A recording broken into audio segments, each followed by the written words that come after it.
বাংলাদেশে কিছু অসাধু ব্যবসায়ীর কারণে পুরা দেশে তেলের সংকট সৃষ্টি হয়েছে।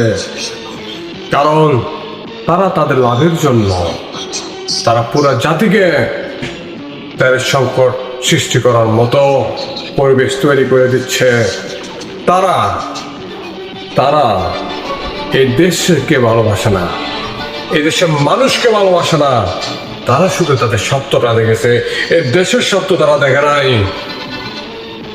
তাদের কারণে সাধারণ মানুষ বিভ্রান্ত হচ্ছে। তাদের কারণে যানবাহন রাইডার থেকে শুরু করে সবাই তেল নিয়ে চিন্তিত।